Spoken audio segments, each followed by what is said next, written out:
Hi hello नमस्कार, मी आहे योगिता. स्वागत आहे तुमचं आपल्या चॅनलवर. तर आजचा दिवस नेहमीसारखा सुरू झालेला आहे. माझ्या सकाळचा स्वयंपाक करून झालेला आहे, अहोंचा टिफिनसुद्धा करून दिला आणि ते ऑफिसला गेल्यानंतर आता मी घर आवरायला सुरुवात करत आहे. सर्वात आधी मी आमच्या बेडरूमची क्लिनिंग करणार आहे, कारण बेडरूमची कंडिशन तर तुम्ही बघूच शकता. मुलं उठल्यानंतर त्यांची एक वेगळीच दुनिया सुरू होते. दोघांनी एकमेकाला पिलोज मारून फेकले. त्यांचे टॉईज कपडे सगळं बेडवर आणि आजूबाजूला पसरलेलं असतं. पण खरं सांगायचं तर मुलांनी केलेला हा पसारा पाहून कधीकधी खरंच खूप राग येतो. पण त्याच्यासोबत त्यांच्या या छोट्या छोट्या आठवणीसुद्धा खूप गोड वाटतात. आता मी सगळं आवरून घेत आहे, बेड व्यवस्थित करून घेत आहे, सगळ्या वस्तूसुद्धा त्यांच्या त्यांच्या जागेवर ठेवून घेतल्या. बेडरूम क्लीन झाल्यानंतर आता मी किचन क्लिनिंगला सुरुवात करणार आहे. माझ्या किचनमधला पसारा तुम्ही बघू शकता. खरं सांगायचं तर काल मला अजिबातच बरं नव्हतं, त्यामुळे घर आवरणं राहून गेलं होतं. कालची भांडीसुद्धा तशीच ठेवली होती. आज मी स्वयंपाकसुद्धा खूप शॉर्टमध्ये केलेला आहे, कारण मला बाहेर जायचं आहे. सगळं जेवण मी छोट्या छोट्या भांड्यांमध्ये काढून ठेवते, म्हणजे मावशी आल्या की त्यांना भांडे घासून घेता येतील. आता भांड्यांचा टोपलासुद्धा मी रिकामा करून घेतला आहे. त्यानंतर किचन स्टोव आणि किचन स्लॅब सगळं व्यवस्थित क्लीन करून घेणार आहे. आधी छान शेगडीला मी छान घासून घेतलं. त्यानंतर स्वच्छ कापडाने छान पुसून घेतलं. मग पुन्हा त्यावर ओल्या कापडाने पुसून घेतलं. नंतर त्यावर छान स्वच्छ पाणी टाकून पुन्हा पुसून घेतलं. आणि आता माझी किचन एकदम क्लीन झाली आहे. किचन क्लीन झाल्यानंतर एक वेगळाच फ्रेश फील येतो आणि काम केल्याचं समाधानसुद्धा मिळतं. तुमचंही असंच आहे का? मला नक्की कमेंट करून सांगा. जोपर्यंत किचन क्लीन होत नाही असं वाटतच नाही की आपल्या घरची कामं झालेली आहेत. मला आज थोडं सगळं लवकर आवरायचं आहे, कारण मला माझ्या फ्रेंडच्या घरी जायचं आहे. तिच्याकडे आज एक पूजा ठेवलेली आहे. त्या पूजेसाठी ज्यांना ज्यांना बोलावलं आहे त्या सगळ्यांनी आज फास्ट ठेवायचं आहे. मी सध्या MP मध्ये राहते आणि इथलं कल्चर महाराष्ट्रापेक्षा खूप वेगळं आहे. इथल्या अनेक पूजा, परंपरा आणि रीतिरिवाजांची नावंसुद्धा मला अजून माहिती नाही. पण प्रत्येक ठिकाणची संस्कृती आणि परंपरा जाणून घ्यायला मला खूप आवडतं. म्हणून तिने निमंत्रण दिलं आणि मी लगेच तयार झाली.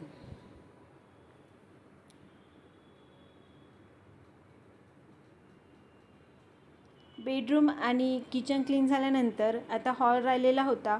हॉलमध्ये खूप काही पसारा नव्हता. सगळ्यात आधी मी सोफ्याचे कवर्स काढून छान झटकून घेतले. कितीही वेळा घर आवरलं तरी मुलांच्या टॉईजचा पसारा मात्र लगेच तयार होतो. आता मी सोफा झटकून घेतला. मी लावतच आहे तर माझा मुलगा लगेच आला आणि त्यावर टॉईज घेऊन बसला. तुमचीही मुलं असेच करतात का? लहान असल्यामुळे आपण त्यांना काही म्हणू पण शकत नाही. कार्पेटसुद्धा उचलून घेत आहे, म्हणजे खाली व्यवस्थित झाडून आणि पुसून घेता येईल. बेडरूममधले अंतरलेले कार्पेटसुद्धा माझे उचलायचे राहिलेले आहेत. ते सुद्धा मी लगेच उचलून घेणार आहे. बेडरूममध्ये सुद्धा थोडं कार्पेट अंथरून ठेवते, कारण AC मुळे पूर्ण फ्लोअर थंड पडलेला असतो. त्यामुळे जर कार्पेट अंथरून ठेवला की जास्त थंड वाटत नाही पायाला. म्हणून मी सगळं आता उचलून घेत आहे, म्हणजे मावशी आल्या की छान व्यवस्थित झाडून पुसून घेता येईल. मावशीला सगळं उचलून ठेवून दिलं की त्या लगेच फटाफट कामं करून घेतात.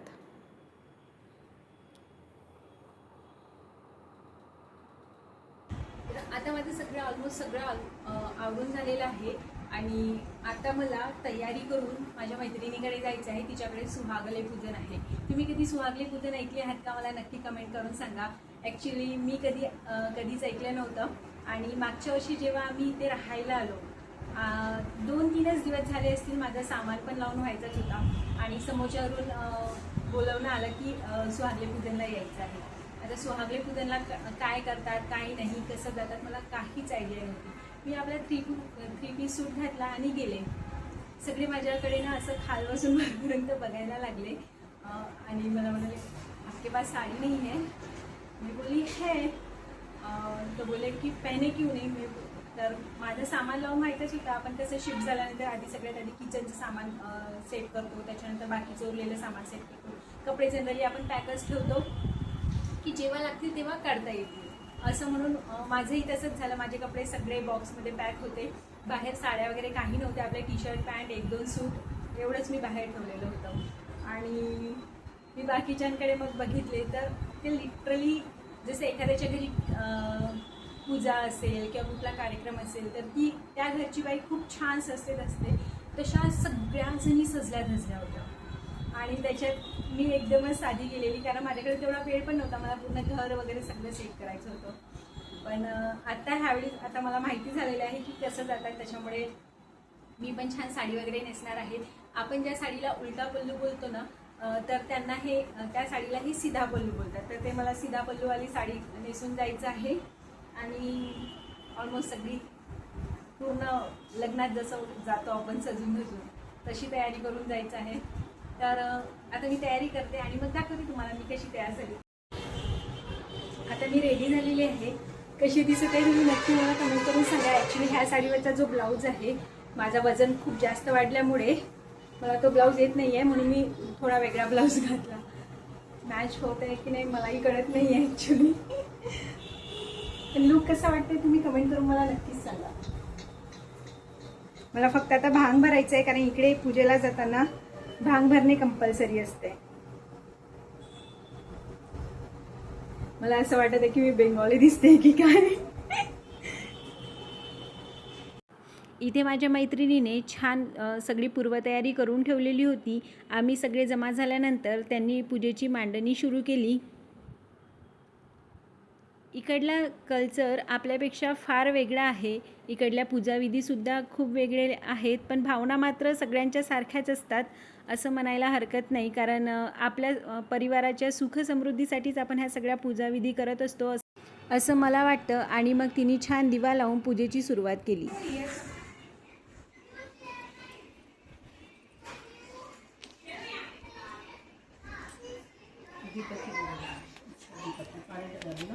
ब्रश है ना, मेरे जो ब्रश है ना ऊपर वाला, तो साइड में देखा तो डब्बा दिखेगा मिठाई का पूरा,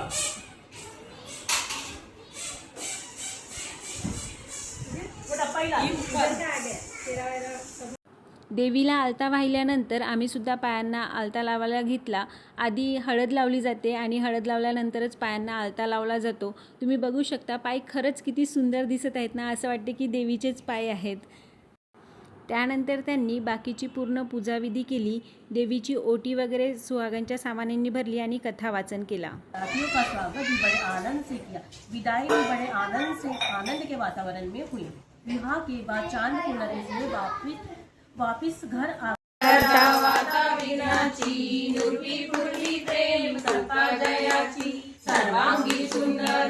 त्यानंतर त्यांनी देवीला 7 वेळा सिंदूर चढवून स्वतःला सुद्धा 7 वेळा सिंदूर लावला. आणि हे असं सगळ्यांनाच करायचं होतं. आज माझा महाराष्ट्रावरून बिहारी लुक होतोय की काय असं मला वाटत होतं. त्यानंतर मी सुद्धा छान पूजा करून घेतली. सगळं विचारून मी करत होते, कारण आपल्याला काही तेवढी माहिती नसते. त्यांनी जसं सांगितलं तसं मी सुद्धा केलं. फ्रेंडला आधी बघून घेतलं की ती कशी करत आहे, आणि त्याचप्रकारे मी सुद्धा देवीवर 7 वेळा तो सिंदूर चढवून घेतला. आणि मी काय केलं, ते नाकापासून माथ्यापर्यंत सिंदूर न लावता टिकलीच्या जागेवर आणि आपल्या भांगे सिंदूर भरून घेतला. त्यानंतर तिने आमची छान ओटीसुद्धा भरून घेतली. आणि ओटी भरून झाल्यानंतर आमच्या सगळ्यांसाठी तिने जेवणसुद्धा ठेवलं होतं. जेवण खूप छान होतं, चविष्ट होतं. छान जेवण केलं आणि मग आम्ही आमच्या घरी परतलो.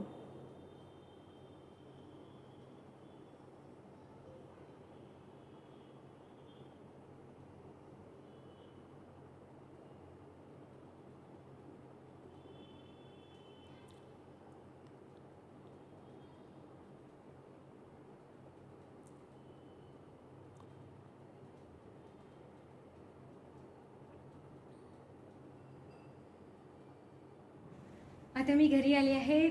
सकाळी मी 11:30ला गेलेली, आता 3:30 वाजलेले आहेत. आणि तुम्ही बघू शकता माझा आत्ताही मेकअप जसाच्या तसा आहे. तुम्हालाही जर असा मेकअप करायचा आहे तर तुम्ही माझा नो मेकअप लुकवाला व्हिडिओ नक्की बघा.